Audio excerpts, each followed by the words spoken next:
Hi, good afternoon po, Sir Hepowen. So, ito po yung actual video test ng order nyo. Colorful GeForce GTX 1050 Ti 4GB GDDR5.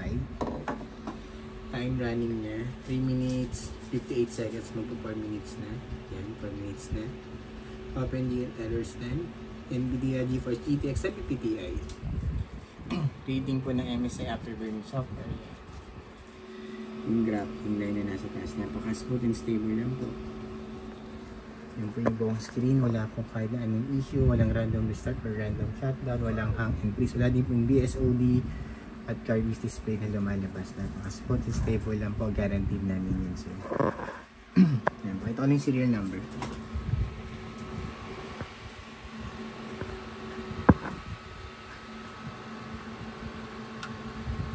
Serial number na yung video card. Warranty sticker po ng Colorful, yan po official warranty nila, yung po nasa screw. Tapos warranty sticker po namin. Sir, panood po, bawal po alisin or buksan yung video card para hindi po ma-void yung warranty, para in case may problem po, papalitan po namin agad. Basta intact po yung mga warranty sticker, hindi po binuksan at inalis. Okay? Yan po, may 6-pin power connector required po. Gamit lang po kayo ng rated power supply, at least 550 watts pataas, okay na po yun. Huwag lang po yung generic na 700 watts. Yung mga peking power supply po. Yung fan, pasensya na, ibang test, ano po kasi to, PC. Ayan, napaka-tahimik lang. Yan, dual fan, working na working. Okay, so yun lang po. Time check po ulit. Ilang minutes na siya running. 5 minutes, 40 seconds na. Napaka-smooth and stable pa rin. I-close ko na to. Yung MSI Afterburner software, yan. Ito yung per mic yung niran natin kanina. Tapos GPU-Z. Full details and specs sa GPU-Z. Yan po.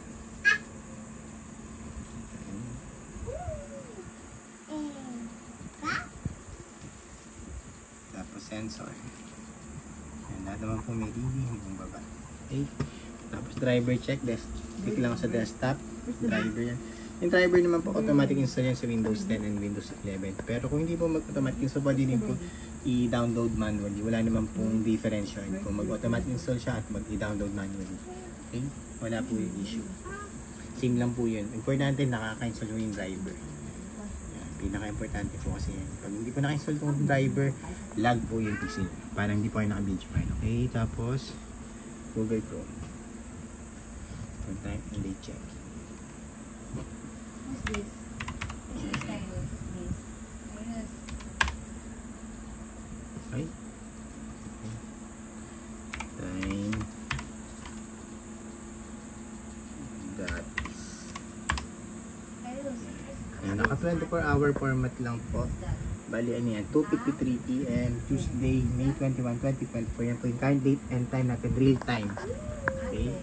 Real time po yan. Kung ano po yung time and date na yan ngayon, ayun, di po yung nire-record ko today.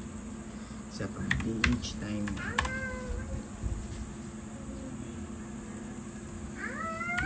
Each time. Now. Google search lang ako. Saan lang, ayun. Yun po. Ito yung analog, sakto yung sanay tayo na 12-hour format. Itong internet time, naka 24-hour format. So, same lang po sa kanina. Yan, real time. Gusto niyo po i-double check yan. Hindi po puntahan yan ngayon. Ha? Oo, syempre. Okay. Yun lang po, Sir Hepowen. Close ko na po ito.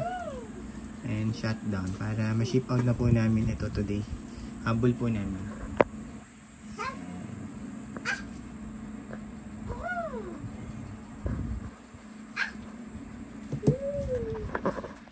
Yun.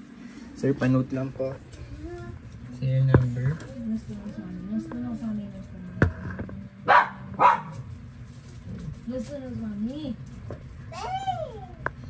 Warranty sticker. Yan. Isa warranty sticker ng Colorful. It means never pa na-open or na-repair. Mga warranty sticker po namin. Bawal po alisan ng buksan para pag may problem po, palit po namin agad.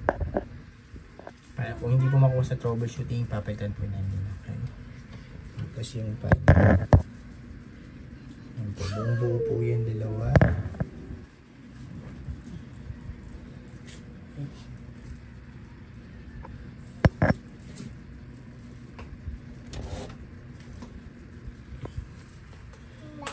Yun lang po, sir. Thank you po. Bye.